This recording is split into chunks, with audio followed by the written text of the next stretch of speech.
Salam, salam jumpa kembali pada renungan harian Embun pagi hari ini. Pada hari ini kita akan menjalani segala aktivitas dan kegiatan kita. Oleh karena itu, kita ingin firman Tuhan menerangi hati kita, memberikan kesegaran dan menuntun kehidupan kita, sehingga semakin dekat dengan keinginan Allah. Oleh karena itu, sebelumnya kita bersatu di dalam doa. Damai sejahtera Allah yang melampaui segala akal dan pikiran, itulah yang memelihara hati dan pikiran dalam Kristus Yesus Tuhan. Amin. Saudara terkasih, firman Tuhan untuk kita dari Roma 12 ayat 2. Dalam bahasa Batak Angkola dikatakan, ulang pahom barhamu dirimu tu hasianganon, tapi pau bahamu ma dirimu marhite-hite aim baruon ni rohamunu, aso tartimbang hamu sangadia donah giot ni debata, nadenggan natumbuk janana sanggam. Dalam bahasa Indonesia, janganlah kamu menjadi serupa dengan dunia ini, tetapi berubahlah oleh pembaharuan budimu, sehingga kamu dapat membedakan manakah kehendak Allah, apa yang baik, yang berkenan kepada Allah, dan yang sempurna. Saudara terkasih dalam Kristus Yesus, Paulus mengingatkan kepada jemaat Roma agar tidak menjadi serupa dengan dunia ini. Menjadi serupa dengan dunia adalah sebuah keadaan di mana kita dikuasai oleh keinginan kita, di mana kita dikuasai oleh yang di luar kita, bukan kita yang menguasainya. Ketika dunia mau memuaskan dirinya, ketika dunia dipuaskan oleh ambisinya, ketika dunia merasa puas dengan jabatan dan hartanya, namun bukan demikian sebagai orang-orang percaya pengikut Kristus. Orang yang mengikuti Yesus Kristus adalah orang yang sudah diperbaharui budinya. Budinya adalah cara pikir, cara pandang, dan cara tindak di dalam seseorang. Cara pikir kita harus menjadi diperbaharui. Apakah yang dapat memperbaharui pola pikir? Adalah Kristus Yesus. Ketika pola pikir Yesus tinggal dalam hati kita, tinggal di dalam pikiran kita, maka paradigma di dalam memandang sesuatu akan menjadi berubah. Kita tidak ingin menjadi memuaskan diri kita, tapi kita ingin menjadi menyalurkan kasih di dalam segala keadaan. Kita tidak akan merasa menjadi berbahagia ketika kita melihat orang lain menderita. Namun ketika kita mampu berguna bagi orang di sekitar kita.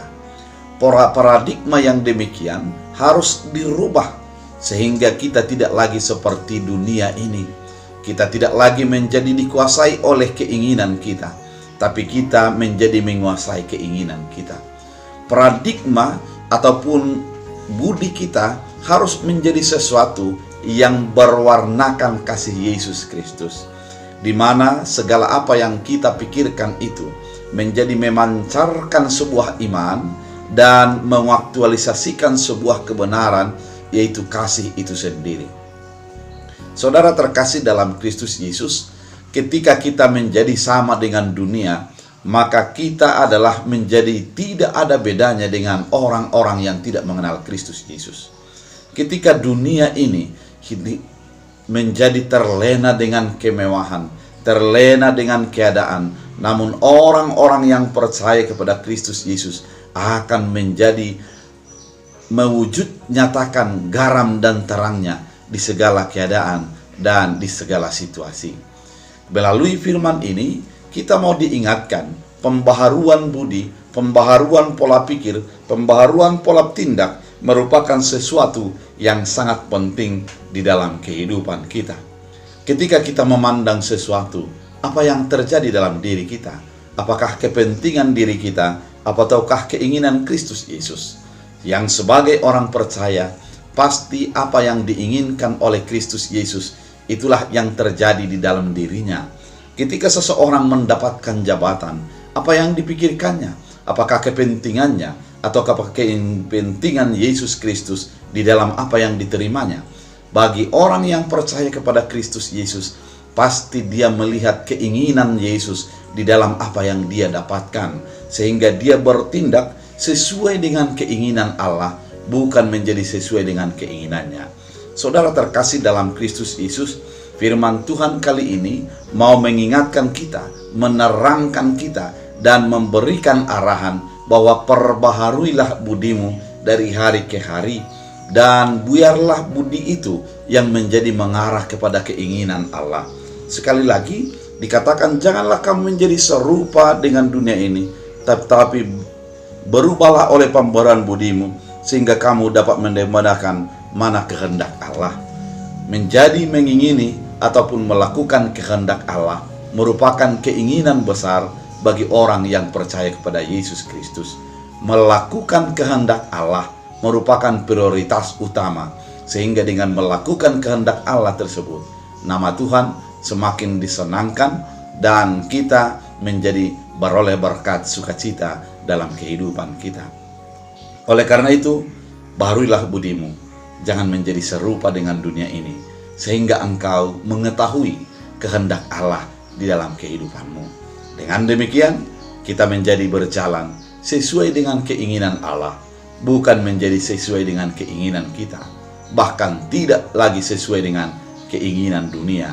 Keinginan Allah adalah menjadi menyenangkan hati Allah dan menjadi saluran berkat di dalam segala keadaan dalam kehidupan kita. Kita bersatu di dalam doa. Terima kasih Tuhan, melalui firman Tuhan kali ini kami diingatkan untuk membaharui budi kami, sehingga kami mengetahui kehendak Allah yang berkenan kepada Allah dalam kehidupan kami.